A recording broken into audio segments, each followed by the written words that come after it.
And we can Oh, have for nice. convos about the back line because there's someone behind the back line that's a problem, but that's Yeah. Well, convo for let's another get into Hey, that. Who is hey, the most disappointing player? Great just segue.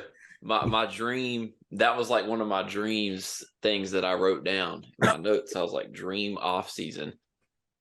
Do not re-sign De Gea and please go get Onana. Oh, yes. Oh, I no, no. want Onana so bad. From Everton? Or you No, want the no, no. goalie? You want the No, goalie or not? Yeah, yes. y'all are offering Yes. 60 Yes. mil for him right now. Yeah. Euros. They want him bad. And then apparently the other link is Jordan Pickford, which I'm not trying to Oh, see, but no. but But here's the thing. How y'all get this is so before we get into the most disappointing. So De Gea, I'm actually interested to see if Braylon got some thoughts on that. But how does he I mean, he was the top keeper award in the he EPL. Y'all ready to still he drop wins the Golden Glove, but you have to look at what's in front of him, right? And what's in front of him? He him? has Okay, sure. Lichai, he has Lindelof, he has Varane, he has Casemiro, being the pivot, being the six, and helping slow down, shots being shot at him. There was games where he will only face one shot and he won't have to make one shot. But there was games, and you saw the final game of the season, where he was just letting BS through. Cause like, come on, man. Like, yes, Good One is a great player, but that second one was atrocious. He should save that. That should be saved. There wasn't much power with it. It was placement, but he was right there. He should have saved. If he didn't make a move on the first shot attempt, he like it's not good. And then you have to boot the ball 50 yards to prevent to save your defense because you're so adept at turning the ball over, trying to make a pass, trying to play through the back, but he can't do it. He's a old style keeper, but he's not even good at that part any. Well, he's good, He's but he's not the amazing stopper that he once was. So it's yeah. like, It's I don't know. There's just so many games you can go back and look at where he bottled at least one save, and there's a lot of games where he bottled two plus. I mean, and I think the club sees it too because my thing is wins the golden. But if he really had that great of a season, I just know the contract negotiations wouldn't have been that hard and they would have already re-signed him. The hesitancy to re-sign him lets me know that ETH is looking at it and he's like, there's just no way we could keep this dude, especially for the number he's asking for. Like, we need to make a transfer because I, there was just certain times where he literally looked like he was drunk in the net. Like I don't know, I don't know the how to FA Cup explain it. final.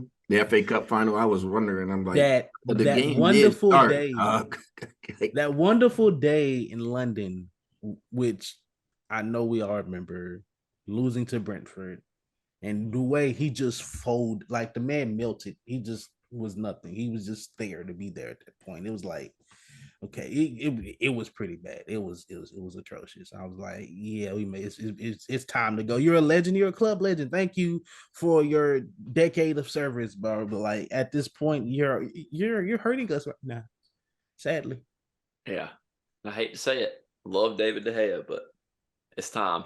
It's time. Is he your most disappointing player, or do we have another one for that? Oh God. I mean, I could start a list with most disappointing I just players. need one. Just need Listen, one. Need one for the show um, and one for the jokes. I'm cool with that. see, since we just talked about De Gea, I won't say him. To me, the answer is obvious here, and it's freaking Jaden Sancho. Sadly, I mean, Mm. I just, I know it's not all his fault. Chances weren't there, but it's like, dude, when you pay 80, 85 M's for someone, they give you 9 goal contributions in 29 games. Like, he just doesn't fit, especially ETH's style. I mean, he's already been rumored to like want to go back to Dortmund.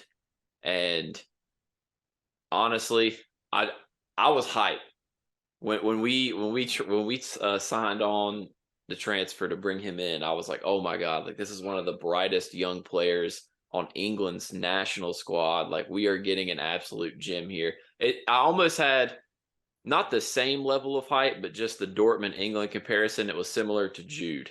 You were like hype because oh my god, this guy's been Mhm. at Dortmund.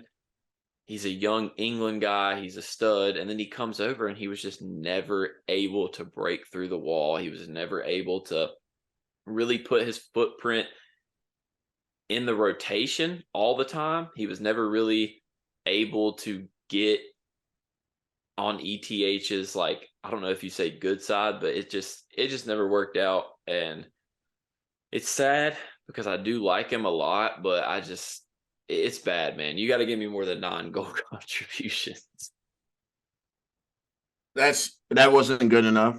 He had some moments where you can still see the talent that is there. Don't want to hate him on that. I think he's clearly not a world class player, but he's still young. Adapting to the EPL is tough.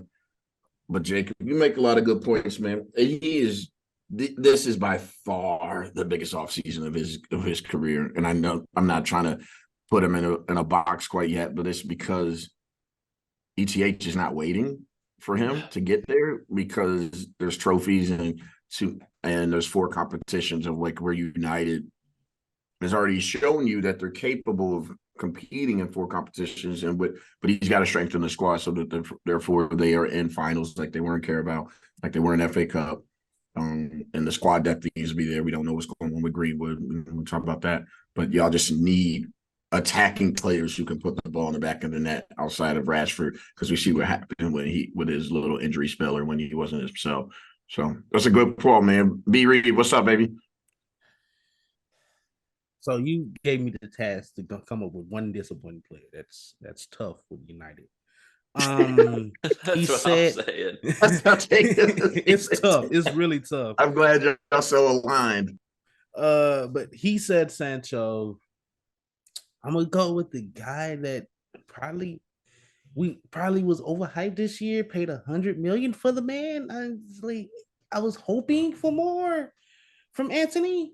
He was my number 2, the skill move merchant himself. Okay, the fidget spinner, yes, okay, they make jokes about it all the time. They like, but like he has one go-to move when it's time to go to attack.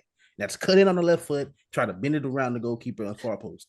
But like at some point, like yeah, they know what you're gonna do. They're going to be prepared for it. Like he doesn't offer any service to other players when he gets into the box because his right foot is a piece of. His right foot is not good. We've seen it. Passes to go off, they go wayward, and they're not hitting the players for the final ball.